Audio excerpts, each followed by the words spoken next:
ஸ்கந்தத்துல எப்படி பகவான் இந்த உலகத்தை படைக்கிறான். பாகவதம்னா ஏதோ ஒரு சாதாரண ஒரு ஸ்டோரி டெல்லிங் மாதிரி கிடையாது. கதை கதை ஸ்டோரி ஸ்டோரின்னு நினைச்சுக்கிற எல்லாரும்.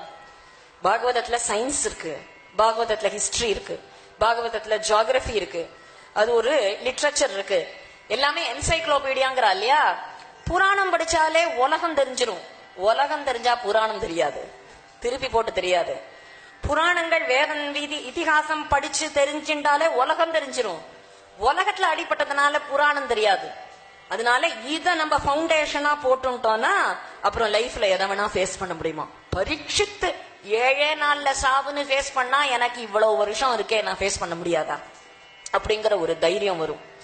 இப்போ ஒவ்வொன்னும் ஒவ்வொரு கட்டமுமே நம்ம அதுல இருந்து கத்துக்கலாம். சத்ரபதி சிவாஜி பிரகலாத சரித்திரம் கேட்டதும் அப்சல் கானை வதம் பண்ணணும், இந்துக்கள் எல்லாம் அழிக்கிறான், அத்தனை மாடுகளை வெட்டான், என்ன பண்றதுன்னு தெரியலையே. நரசிம்மர் அந்த ஆயுதத்தை கையிலேயே வச்சுட்டாரே, பெருசா அந்த நகத்தை வச்சுட்டாரே, நகத்தாலேயே வதம் பண்ணாரே. அந்த மாதிரி நம்ம ஏன் டைகர் கிளாஸ் வச்சுக்க கூடாது அப்படின்னு பிரகலாத சரித்திரத்தை வச்சு இந்து சாம்ராஜ்யத்தை ஸ்வராஜ் அப்படின்னு மறுபடியும் இந்து சாம்ராஜ்யத்தை இந்தியாவை மறுபடியும் உருவாக்கி கொடுத்ததே பிரகலாத சரித்திரம். அப்போ சரித்திரம் பிரகலாத சரித்திரம். பாகவதம்னா ஏதோ மித்தாலஜி புராணம் எல்லாம் 60 வயசுக்கு மேல இருக்கிறவா சொல்றது, 70 வயசு மேல இருக்கிறவா கேட்கறது, 80 வயசுக்கு மேல இருக்கிறவா ஸ்மரிக்கிறது. அப்படி கிடையாது. சின்ன வயசுல கேட்டான்னா அதை லைஃப்ல அப்ளை பண்றதுக்கு. அதனால்தான் குழந்தைகள் முதற்கொண்டு குழந்தைகளுக்கு தான் முக்கியமா கேட்கணும். கதையே குழந்தையனுடைய கதை பிரகலாத சரித்திரம். அதனால்தான் இன்னொரு குழந்தைய முதல்ல சொல்ல வச்சோம். குழந்தைகள் கதை சொல்லணும், குழந்தைகள் பக்தி பண்ணணும். குழந்தைகளா இருக்கும்போது அந்த விதைய விதைச்சாதான் அது பெரிய மரமா போனா நல்ல பழங்கள் கொடுக்கும். விதையே சரியான விதை இல்லைன்னா பழம் நல்ல பழமா இருக்குமா என்ன? விதைன்னா என்ன இருக்கணும்.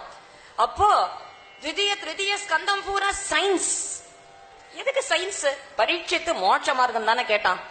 இப்ப எதுக்கு சுகர் சயின்ஸ்? சயின்ஸ்னா லிட்ரல் சயின்ஸ். கிரியேஷன், எப்படி இந்த உலகம் கிரியேட் ஆச்சு. முதல்ல ஆகாசம் வந்தது, ஆகாசத்துல இருந்து வாயு வந்தது, விண்ட்ல இருந்து அக்னி வந்தது, அக்னிலேருந்து ஜலம் வந்தது, ஜலம்ல இருந்து பூமி வந்தது. அந்த அதுல இருக்கிற அணு ரேணு திரிரேணு, அதாவது atoms, neutrons, protons, electrons, quarks, God's, particles. Scientist தெரிஞ்சுக்க வேண்டிய விஷயங்கள். என்னது? எதுக்கு? முக்தி மார்க்கத்தை கேட்டா சயின்ஸ் போய் எக்ஸ்பிளைன் பண்ணிட்டு இருக்காரு. சயின்ஸே எனக்கு பிடிக்காதுன்னு தான் நான் இங்க உட்காந்துட்டே பார்த்தா மறுபடியும் சயின்ஸா? அப்படி கிடையாது. ஒரு ஸ்கல்ப்டர் வந்திருக்கார், ஒரு சிற்பி வந்திருக்கார், அவனுடைய வைபவத்தை சொல்லுன்னா அவர் அங்க பிறந்தார், இங்க பிறந்தார், என்னெல்லாம் பண்ணிருக்கார், அதெல்லாம் பண்ணிருக்கார், இதெல்லாம் பண்ணிருக்காரு, அவரை பத்தி சொல்லி வைபவத்தை சொல்லலாம். அல்லது தஞ்சாவூர் பெரிய கோவில் பாத்திருக்கியா? அங்க ஒத்தக்கல் நந்தி பாத்திருக்கியா? அந்த பெரிய நந்தி, ஒத்தக்கல் நந்தி இந்த சிற்பி தான் செதுக்கினது. அது போரும் வைபவத்துக்கு, அந்த சிற்பியினுடைய வைபவத்துக்கு. அந்த மாதிரி பகவான் இந்த அவதாரம் பண்ணா, அந்த அவதாரம் பண்ணா, மத்ஸ்ய அவதாரம், கூர்ம அவதாரம், வராக அவதாரம், வாமன அவதாரம், கஜேந்திரனா வரார், பலி சக்கரவர்த்திக்காக வரார். எல்லா அவதாரமும் சொல்றது ஒரு விதம், அதுவும் சொல்றது பாகவதம். அத சொல்லாம இந்த உலகத்தை பாத்தியா, மலைய பாத்தியா, கடலை பாத்தியா, ஒன்ன பாத்தியா, ஒன்ன படைக்கப்பட்ட விதம் பாத்தியா, கண்ணு மேல இருக்கு பாத்தியா, மேல இருந்தாதான் மேலேந்து கீழே தெரியும். கீழே கண்ணை வச்சு மேல காலை வச்சா மேல எப்படி நடக்கிறது, கீழே எப்படி பாக்குறது.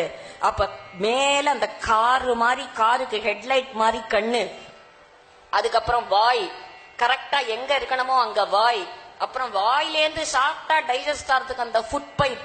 ஃபுட் பைப்பை மட்டும் ஆராய்ச்சி பண்றதுக்கே ஒரு ஜென்மா டாக்டர்ஸ் எல்லாம் படிக்கிறா. அப்புறம் சுண்டி வரலுக்கு தனி டாக்டர், அப்புறம் கட்ட வரலுக்கு தனி டாக்டர், அப்புறம் இந்த இப்ப இருக்காளே அது அதுக்கு பேரு என்னமோ டான்டாலஜிஸ்டும், ஆர்த்தோபீடியாலஜிஸ்டும், பீடியாட்டாலஜிஸ்டும், அப்புறம் என்னெல்லாமோ டாலஜிஸ்டும் பாலே தவிர ஒரு சுண்டி வரலுக்கு ஒரு டாக்டர்னா இந்த உடம்பையே படிச்ச டாக்டர் அந்த ஈஸ்வரன் எப்பேற்பட்ட டாக்டரா இருப்பான். அவன் எப்பேற்பட்ட சயின்டிஸ்டா இருப்பான், எப்பேற்பட்ட டாக்டரா இருப்பான். என்ன முட்டாளா? நாத்திகவாதி எல்லாம் முட்டாள்கள் தான் சொல்லணும். இப்ப ஏற்பட்ட ஜகத்தை ஒன்னாலேயோ என்னாலேயோ படைக்க முடியுமா? இந்த மண்ணை, ஒரு பிடி மண்ணை பிடிக்க முடியுமா? படைச்ச மண்ணை வேணா அள்ளிண்டு போறையே தவிர ஒன்னால ஒரு பிடி மண்ணு படைக்க முடியுமா? அப்போ இப்ப ஏற்பட்ட ஜகத்தை பாரு. திருதிய ஸ்கந்தம் பூரா கிரியேஷனை சொல்லி இப்ப ஏற்பட்ட ஜகத்தை படைச்சவன் பா அந்த பரமேஸ்வரன். அப்படி முடிச்சா